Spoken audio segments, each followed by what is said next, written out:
Your Excellency, Professor Alpha Condé, President of the Republic of Guinea and Chair of the African Union, Your Excellency, Mahmoud Abbas, President of the State of Palestine, Your Excellency, Mr. Musa Faki Mohammed, Chairperson of the African Union Commission, Excellencies, Heads of State, brothers and sisters, ladies and gentlemen. I am indeed honored today and humbled to participate at my first African Union Summit as Deputy Secretary General of the United Nations. It is the highest serving African position and therefore even more humbling that I am here today in this capacity. I'm particularly pleased to be with you too at the halfway mark of the African Union's year of harnessing the democratic dividend through investments in our youth. Our organizations are embarking on two extremely ambitious agendas, Agenda 2063 and the 2030 Agenda for Sustainable Development. This all along with the Addis Ababa Action Agenda and the Paris Climate Agreement. This year's thematic focus on youth is a powerful reminder of the core principle at the heart of these agendas, creating a better generation for the future. For the 226 million young people aged between 15 and 24 living in Africa today, these agendas address challenges and opportunities that are integral to their futures. The challenge of eradicating poverty and achieving inclusive and sustainable growth has spurred Africa's steady pursuit of transformative sustainable development.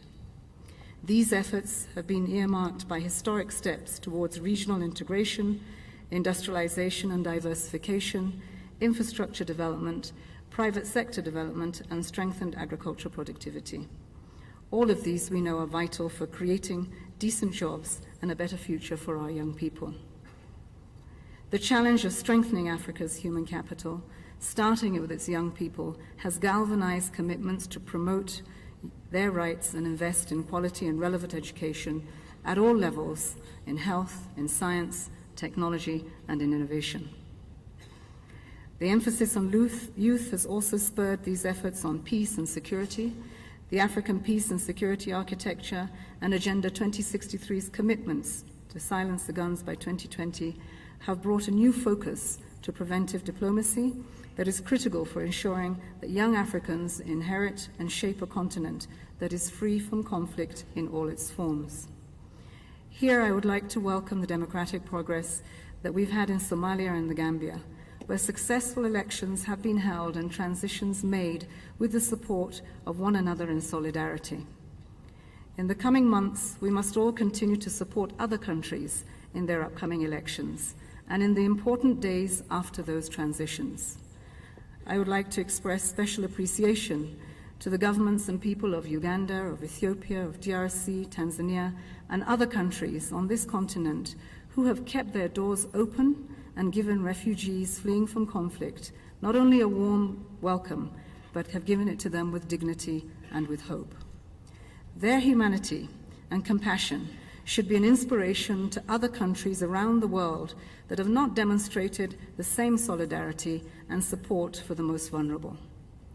The bold efforts of governments like Uganda, who have gone beyond the camps by integrating our men, women, and children into their communities, and all this despite the levels of poverty, is not only exemplary, but is an example that should be emulated all over the world.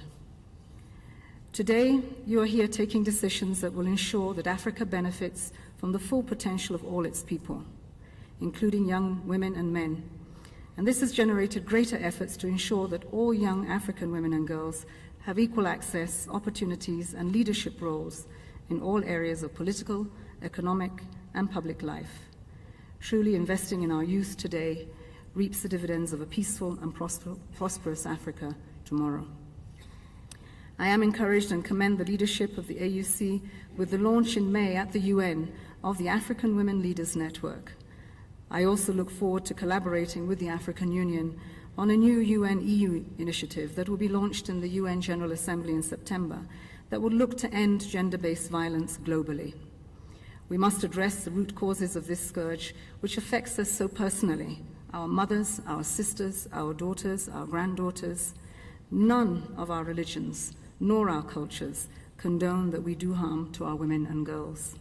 We must build on the progress that has been made in many of our countries and work even harder to prevent and end these atrocities urgently. Excellencies, while Africa has made significant progress, the great challenge that lies before us now is to deliver on the full promise of the Global 2030 Agenda and Agenda 2063 for Africa and its people. We have a saying in my country, Nigeria: in times of great challenges, the wise build bridges and the foolish build dams. Today, our organizations continue to strengthen our partnership, building new bridges between us and fortifying the ones that already exist. When Secretary General Guterres addressed you in January of this year, he underscored the principles of solidarity and respect for the foundation that will strengthen our partnership.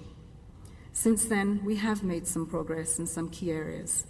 First, we have raised the level of the strategic partnership between our organizations, when on the 19th of April, the UN Secretary General and the chairperson of the AU Commission convened the inaugural UN-AU Annual Conference in New York, culminating in the adoption of a joint framework for enhanced partnership in peace and security. Our organizations have also agreed to prepare a joint framework on sustainable development, focusing on the implementation of Agenda 2063 and the 2030 Agenda. Secondly, we have continued our efforts to enhance the UN partnership with the African regional economic communities, working with them on various peacekeeping efforts on the continent, as well as supporting peaceful elections and democratic institutions. Thirdly, we continue to seek ways to support the African governance architecture, including the Africa Peer Review Mechanism, APRM. The APRM will be a vital partner in the broader joint monitoring and reporting framework currently being established in order to ensure efficient and coherent implementation of our agendas. Fourth, the UN has continued to support the AU initiative to silence the guns by 2020, including by strengthening support for the Africa Peace and Security Architecture. The Secretary General has reinforced his calls for predictable, reliable, and sustainable financing for AU peace operations, and is working with the AU to present a set of concrete proposals to the UN Security Council. Our efforts should continue to be based on the urgency, flexibility, and innovation to improve complementarity, cost-effectiveness, and impact in our people's lives. We commend African leaders for their commitment to self-reliance as reflected in their decision to fund 25% of AU's peace and support operations by 2020. We also welcome the establishment of the African Union Peace Fund, which will go beyond peacekeeping to support preventive diplomacy and institution building. The United Nations is truly honored and humbled by the invitation to serve on its Board of Trustees. And I would personally like to thank African countries again for your continued contributions to the United Nations peacekeeping operations. Fifth and finally, the UN has continued to support African integration, including efforts to establish the Continental Free Trade Area. We have already provided technical support for mapping intra-African trade and analyzing regulatory frameworks. Here we must work to take advantage of one of the world's largest infrastructure initiatives, the Chinese Belt and Road. It calls for our global partners to scale up investments in Africa's infrastructure for regional economic integration. This is an opportunity not just to provide alternatives to silencing the guns for our people, but one that will keep our assets, both human and natural, on the continent, building our tomorrow today.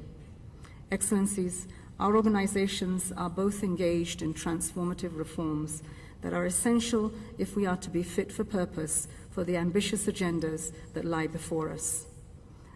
These courageous reforms, led by President Kagame, will strengthen the AU Commission's essential work on delivering on development and its investment in human resources.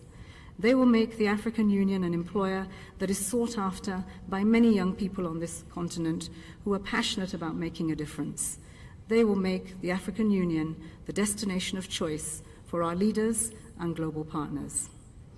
And as each organization works to strengthen itself, we must also strengthen the important relationship that exists between us, not just here and in New York, but in Geneva, in Bonn, and in Rome. We must never stop building bridges towards one another, overcoming broken promises on both sides by fortifying them to bear the weight of the expectations we have for one another and that the world has for us. On behalf of the Secretary General and myself, we commit ourselves to working together to achieve the Africa we want for Africa's young people, our children, and those yet unborn. I thank you.